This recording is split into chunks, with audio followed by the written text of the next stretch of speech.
5, 4, 3, 2, 1, go!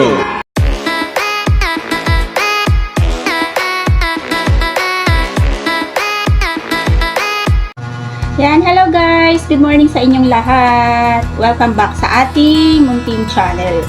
Ayun, Weng BTE is here again. At today is Sunday.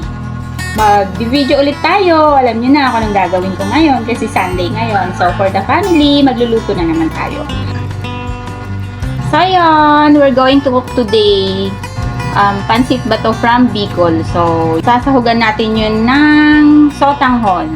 Pansit bato with sotanghon. Usually, nagluluto kami ng pansit bato, pero pure pansit bato lang siya. Tapos, ang sahog lang niya, pechay lang yung gulay niya pag nagluluto kami ng pansit bato. Tapos, meron po siyang pork, kung saan siya igigisa, and shrimp.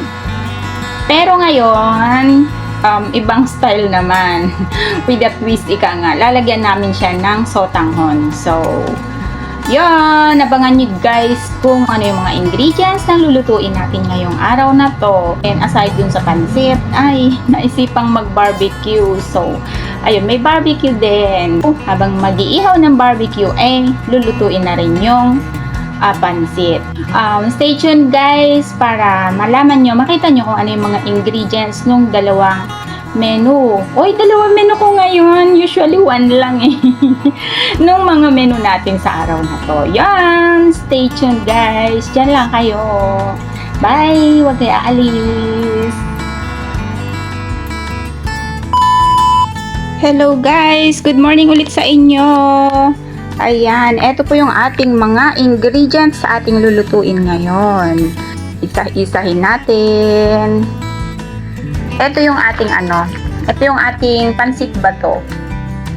Ayan, pansit bato. Yung pansit bato to na maliliit yung noodles niya. Meron kasing pansit bato na medyo malapad na yung noodles, pero ito yung pino, yung original. Ayan ang ating pansit bato. Tapos lalagyan natin guys ng sotanghon. So, ito na yon. Ito yung binibili kong sotanghon. Medyo pricey, pero sulit ka kasi hindi siya lumalata. Masarap pa rin siya kahit ano. Kahit siya ma-overcook at maraming sabaw yung ilagay mo, hindi siya lumalata.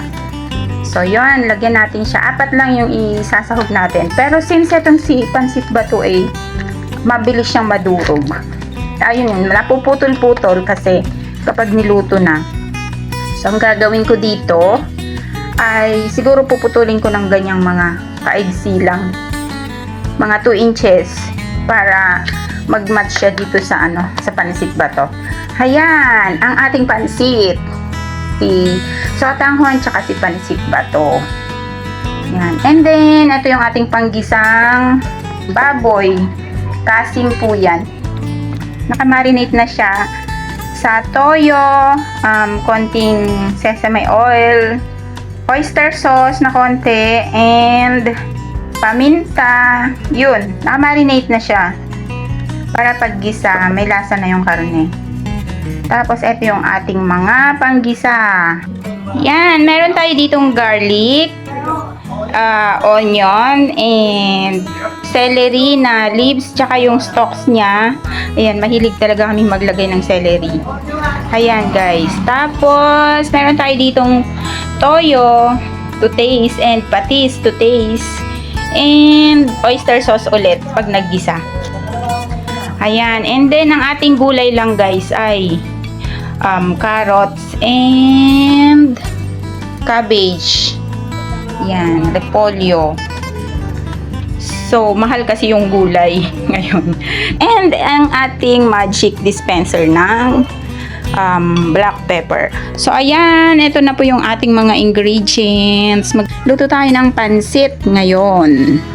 Diyan lang kayo. Stay tuned. So, ayan guys. Kasama ng ating pansit, mag-barbecue tayo. Ayan. Nakatuhog na yung iba.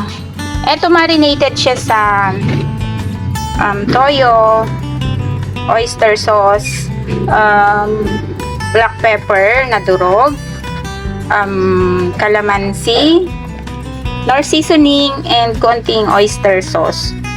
So yun, tsaka may laurel siya. At nilagyan pala to ng konting sugar. Basta ito siya, ito yung nakatusok na, ayan o. Ayan. So yan guys, natuhog na lahat. Ready for sugba na. Ulam ng mga bata. Ayan. So yan, ihaw na tayo.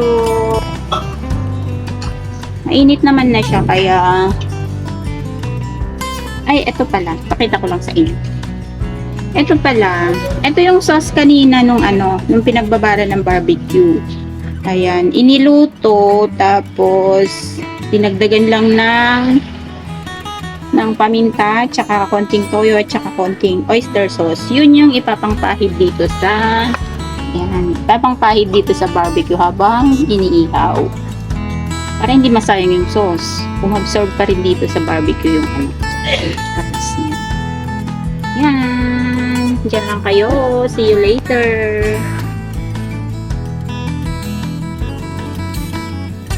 Yan. Hi!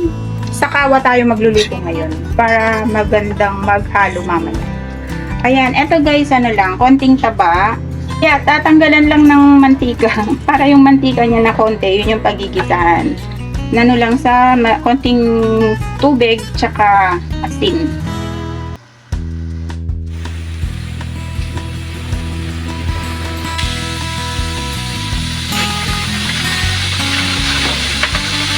Ichicharon lang guys yung konting taba. Konti lang naman. Bawang.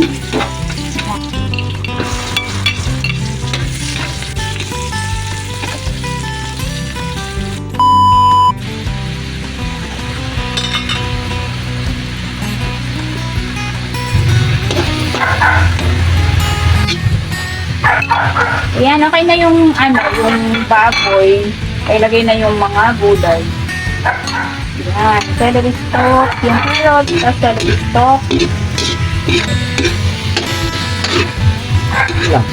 Ayan, yung cabbage.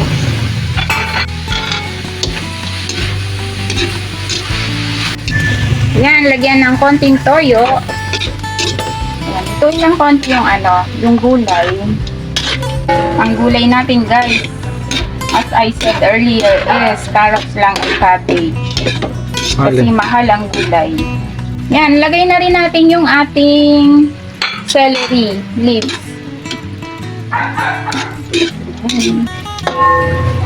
Yan, hanguin na yung gulay para hindi ma-overcook.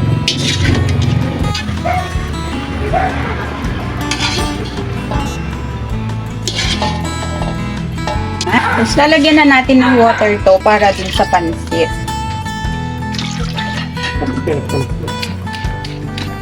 Ayan, nilagyan na pala to guys ng ng additional na toyo at saka paminta. At yung oyster sauce, lagay na rin. And then, antayin lang natin kumulong konti para mailagay na yung mga noodles.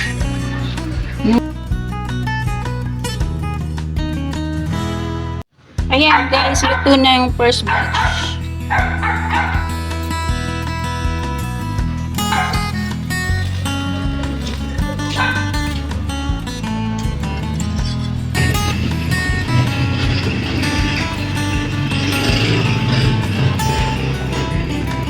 Yun.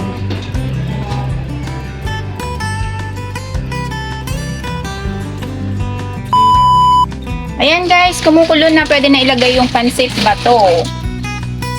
Ayan.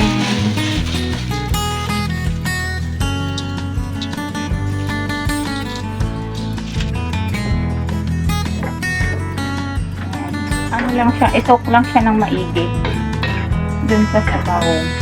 Mabilis lang naman to lutuin. And tapos ito na yung sotanghon.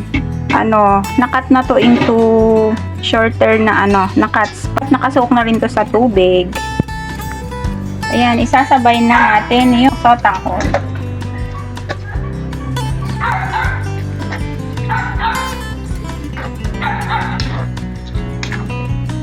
Mabilis lang naman yan.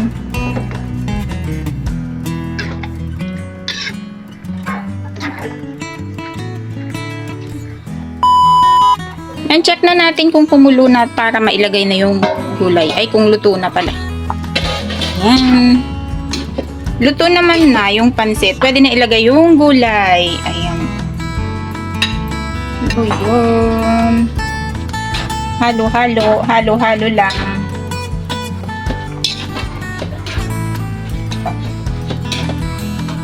Yan, luto na siya. Ready for serving na. Kasi yung gulay kanina, luto naman na yon. Tapos yung pansit bato, luto na rin. As well as yung sotanghon. Malamang yung barbecue natin, luto na rin siya. Naluto na rin ang aking junakis. So yan, eto na yung ating pansit bato. Ayan, so yan guys, luto na ang ating ulam. Yan, ang ating pansit bato with sotanghon. Ayan, very colorful. Ayan guys, so kain tayo. Tapos, eto yung ating barbecue. Yan. Ang ating pork barbecue. Ayan. Tapos, ang ating sausawan. Dip. Kain na tayo. Ready for ano na siya. Ready for chow-chow na. So, kain na tayo guys. Ayan. Maraming salamat muli sa inyong panonood sa aking video for today. Thank you so much. Maraming salamat sa mga new viewers, sa mga bagong nanonood sa aking mga videos. Ayun, pag hindi pa po kayo nakaka-subscribe, please subscribe guys and click the notification bell all para updated po kayo sa ating mga video na i-upload. Paki-like and share na rin po kung nagustuhan nyo yung aking mga videos. Ayan, Weng BT is saying bye-bye for now. Thank you so much for watching. Maraming salamat din po sa aking mga kaibigan na laging nanonood sa aking mga videos. Thank you for your support guys. Maraming salamat. And ayun, bye-bye na ulit. Bye-bye na si Weng BTE. Kakain na at nagugutom na. Bye for now. Love you all guys. Bye. Ingat po tayong lahat. Ingat and God bless. Bye-bye. Love you. Ayan. Kain tayo. Yan, this is my food. Pagkain ni Weng. Tama na yan. Mahirap mabusog. Tapos, juice to juice, hindi soft drinks. Smile in your heart. You brighten my day, showing me my direction. You're coming to